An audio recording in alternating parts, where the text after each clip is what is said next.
Hello, everyone, and welcome to Geek and a Nerd, where you get to decide who is the geek and who is the nerd. In this one, you really get to decide because we are now entering into What If Marvel Universe. We are going to reset the entire continuity.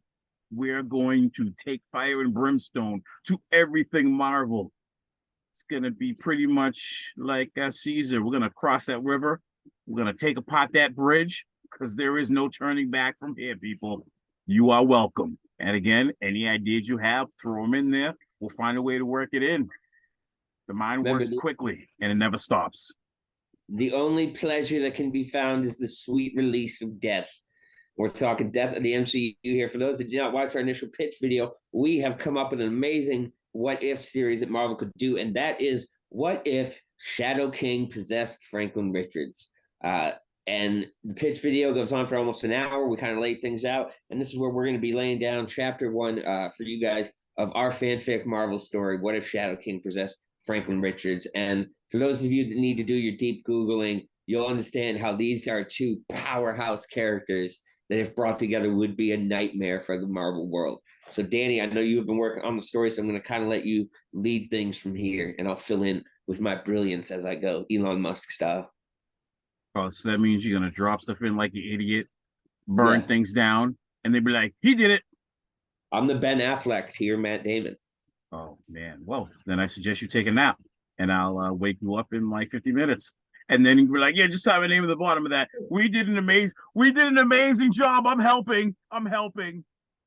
First of all, we're gonna start with one thing. How we're gonna start every show, Pinky. Shadow King. Put some respect on that man's name. This dude went face Hashtag. to face with Xavier and snapped his back. Oh, Xavier's like, I gotta lock you in here. Like, I can't let you loose. Like, you're just roaming free, just hanging out, doing your things. Like, yeah, this is exactly what I'm doing. So, how the mind works. You pitched it to me, and I had the outline fleshed out as far as each chapter. We're going to start chapter one. This is going to take, this will be a couple of years for this whole thing to go down, and it's going to involve the entire Marvel universe.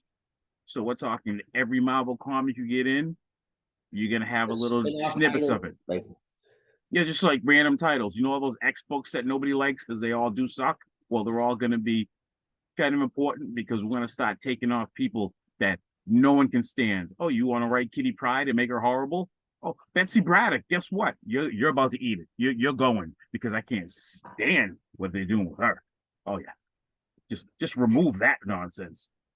so excited to bring some spin-off teams like the Venomized Avengers that we have to bring in, the Heralds of Galactus, and then my personal favorite, Life of Loki, which will be like a 6-issue spin-off series of Loki collecting friends for an end of existence party. Can't do anything to help in the battle. No shit's gonna go down badly and end. So it's just like, fuck it, let's throw a rager. And so there's the comedic side of the story that's going to come in to what is otherwise a very dark tale with the death of a lot of people for good reason or bad, but it just a lot of there's going to be body count. All right, there's going to be body count on this. It'll be issue number and body count.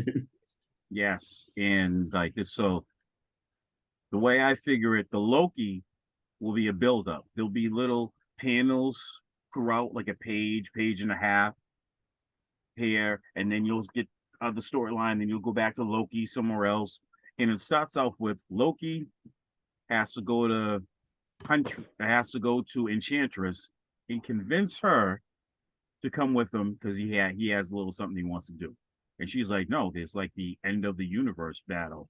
Like I know I've had my arguments with like Thor in the past, and I wanted him to be mine, and he rejected me. But this is kind of serious. He's like, this is serious too. Like we really got to do is like, oh man, okay, Loki, what you got?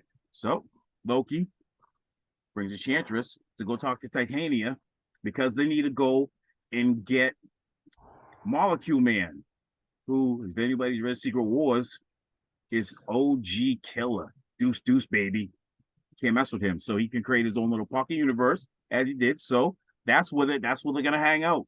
So he needed to find Molecule Man in order to get his casting couch. Very Constantine like in the way Constantine hid during the Apocalypse War. I dig it. Yeah, so this is where so from that point, that's when the Loki spinoff begins, is once you realize after a chapter or two what Loki was really doing. Because first is like, why is he like what is he doing? Why is he gathering these people? Where are they going? And then you find out, oh, it's just a hangout.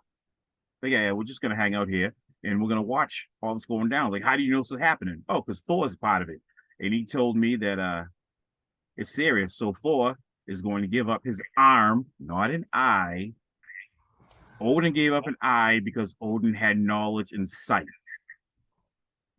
Thor is going to go to the tree and give up his arm and hang there to nail death until he is revealed all the secrets of the tree. And then Thor comes out of that stronger than Rune King Thor, because now he is pretty much the embodiment of the Odin force. It's like Odin had his Odin force that he could bestow to another. Well, now Thor has that kind of power.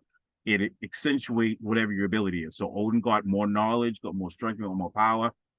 Thor is just going to be like World War Hulk in full rage mode, but that's just going to be him, period. He doesn't need to use the belt or the gauntlets, but if he wants to, he can use those and then boost his power up 50%. Just when he takes them off, he's exhausted and he'll have to go into his Thor sleep like Odin had to go into Odin's sleep. So Thor's coming out of this OG.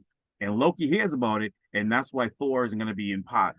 For several chapters, Thor's not going to be part of it. And then you're going to find out why when he comes in missing an arm, and you can just feel it. Like it'll be kind of like a Dragon Ball Z thing. It's like, yeah, that's not the Odin son we're used to seeing. So where do you see Shadow King initially infecting Franklin Richards in this story? We'll have to see where Franklin Richards is in the current, like whenever this gets pitched. So it could just be like Franklin's just in New York and Shadow King just has an epiphany.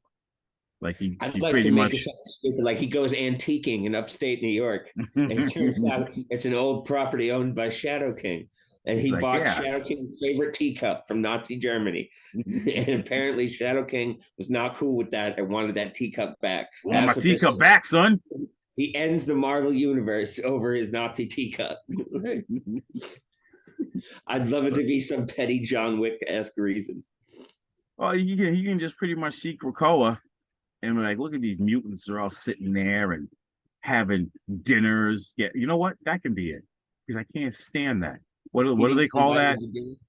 No, what do they call that mutant dinner? The gala, Hellfire Gala.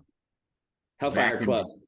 No. They do a Hellfire Gala Yeah, I know where what you're everybody, talking about.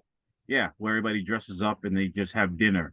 Like Marvel Comics is real big on dinner and drinks. Suddenly, like that's 90% of their stories. So if you want action-packed dinner theater, you can either watch Bob Burgers or you can pick up your local Marvel comic. Whoa, stunning, thrilling. What is that? Rare? Whoa! Woo-hoo-hoo-hoo!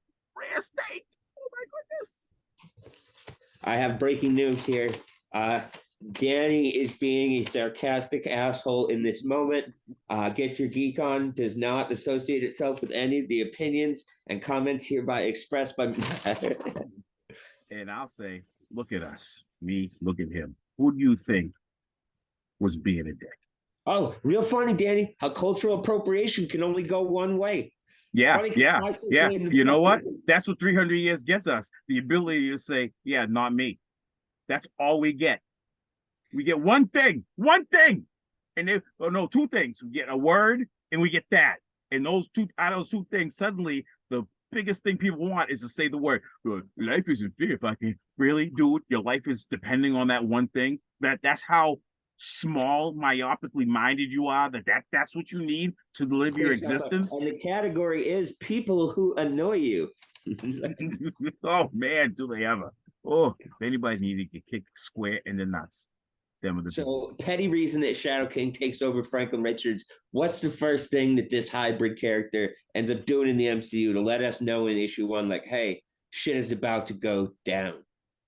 Well, first you see Franklin Richards have a nice little smile on his face, and he kind of first plays with his powers. So when Frank was a baby, created a universe, destroyed it. So he's just kind of tinkering around, like creates a little universe, little pocket universe, watches it develop, and then crushes it. And he's like, oh, and then kind of figure I can do this on a larger scale.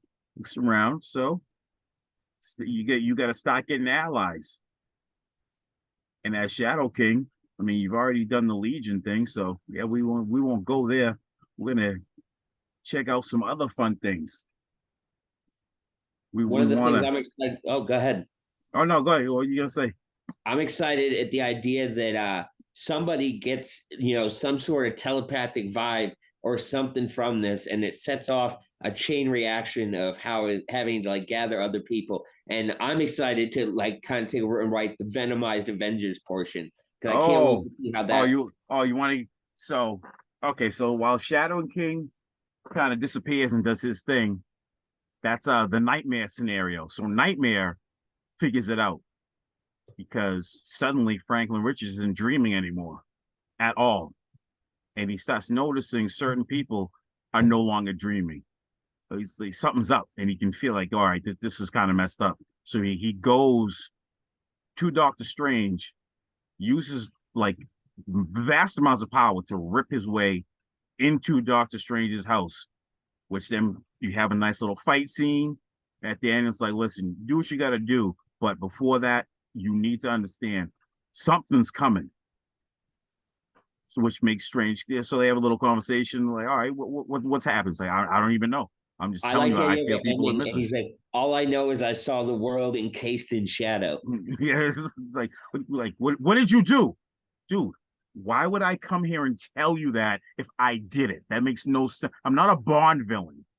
Okay, all right. And then, dude, the final shot of that comic is when he says the whole world encased in shadow. It cuts to like an outer space view, and there's this giant shadow black hand gripped around the world. And that's when you put in like the box up top. He's got the whole world, and we just do that creepy song throughout the Yeah, and series. you put the little music notes underneath it and everything, so you know it's a song. Have it kind of like Oh bent and no, I got it twisted. even better. I got it even better. Somebody opens up, they get something from Shadow, like maybe Shadow King has a relative or something that he wants to alert, and they get a package and they open it up, and it's a music box playing that song with the earth sitting on it.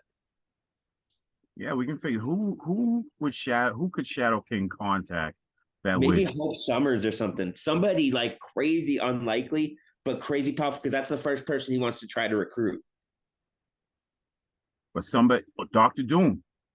And then that song, there's something like telepathically linked in it where if that song plays in front of you, it kind of like puts you in a trance type state. And then he can try to get in. Like Doctor Doom. Like the main thing he wants is just for his country to survive. Like he's all about that. Shadow King could pretty much promise him, listen, I'll spare that. I just need you to kind of move out of the way or join me. Doom's like, all That's right. brilliant. Oh, I love the idea of the creepy music box. That's so awesome. Because then that could be like, it's like the Freddy song in the Freddy movie. He's like, one. Mm, But yeah, I like the idea of it doing something to their heads. Like, think Iron Man 1 when he clicks that button on the phone and it yeah, my paralyzes man people. kind of, eh. Yeah. And then from there, I mean, you just got Doom can kind of walk out, all his people kind of crowd start filling up. You just show the big courtyard slowly filled with people. And Yeah, then he like the has end of each issue, you see one person getting a music box.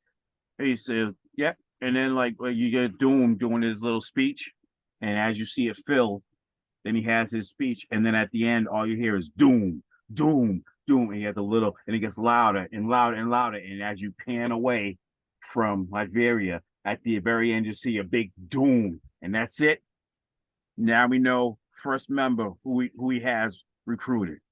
Boom. That's how you write an issue one, folks. Say what? We just brought in, that was all freeform right there, folks. I need you to understand that. We brought in the creepy music box. We brought in the visuals of the Shadow Hand around the world. We brought up how he initially gets infected. We brought up the first member of the Shadow King team, which is going to be Doctor Doom. And that means that next week we're going to be talking about the first X-Men side of things. Who's going to get brought in there? Who's going to get the music box? This story will continue and get more awesome because look at us, all right? This is the kid and play. We're the Milli Vanilli of Marvel Comics writing, not the actual guys on stage, the two white guys that wrote those songs. And sang him. But yeah, man, this is awesome. And the idea that this story has for potential of enveloping the whole Marvel universe is what I think is gonna be really cool to flesh it out. Yeah, Marvel right now is too many titles. They can't maintain that at the current pace. They're not selling, so need something big. And enough of these soft reboots and kind of reboots and what and loot boxes. Now Marvel's going for the loot box storyline, which I can't stand. What did Peter Parker do? Why does everybody hate Peter Parker? Oh, what did Banner do? Why is they don't know what they did because they don't even talk about it for like 5 issues.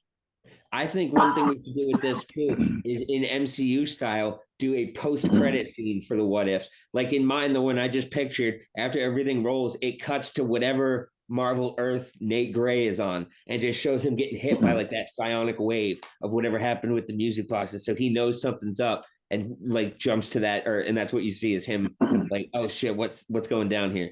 It rippled through the whole Marvel multiverse. We can show, yeah, I like that because then you can show Cable in his initial universe where he was sent to, where he grew up and got his powers. You can show Bishop in the future where he existed before he jumped back, and all these different ones as they go through and start doing things. You start seeing the real versions of the characters in the other universe.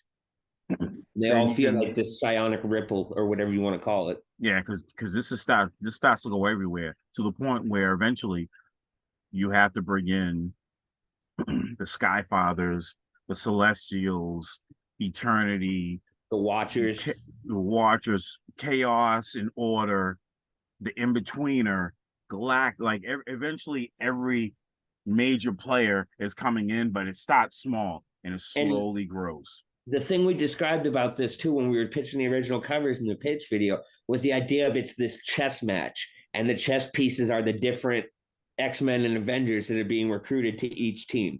And like each issue, that chessboard progresses a little further on each side as you see like the map, and then slowly the shadow taking over. So you see that image of the chessboard just having a shadow hovering over it, taking up more and more of the board as we go. Like see, Danny brings you the story. I bring you the crisp visuals. That's what you get here at Get Your Geek On, all right? Marvel Comics is not going to give that to you. They're going to slap a diversity sticker on an all-gender neutral bathroom and call it a fucking one-shot, all right? With dinner and drinks. They're going to go, the girls are going to go to the bar, have jokes, have somebody have a toxic boyfriend show up that they kick in the teeth. Why were you dating him in the first place? She goes home with the toxic boyfriend and leaves you with the dinner bill. Hey, that's real life. Get used to it, people. No, ladies know what I'm talking about. Yeah, they know. GYGO Marvel, we cook you dinner. We make the wine ourselves 3 months ahead of time because we want you to have a magical night. And then we slip that roofie in before you even know what hits you. You're out cold like a Cosby Show extra. No, I'm just kidding. That's not what we do here. That's the white guy in me that's like, hey, man, I can get away with stuff. Yeah, see, I know I can't. So I don't even go there. I'm trying to get tased and shot. This is our last show together, folks. Well, hope everybody enjoyed the last Get Your Geek On. It's been real. Looks like I'll be hosting alone next week. You're gonna be getting tweeted, GYGO, get your guy out. It's like, all right, we have the warden says 20 minutes to talk to Chuck on the phone, so we're gonna do our show real quick. As he tries to that cardboard box of my shit with like an Emmy and a podcast mic sticking out. Like, I was famous, I tell you, I swear to God. On this season's Celebrity Big Brother, cancel Chuck. What's up, guys? I'm canceled Chuck. You can go fuck yourselves. I hate minorities, heterosexuals, and anybody with a pronoun that isn't pro. And then, the best part.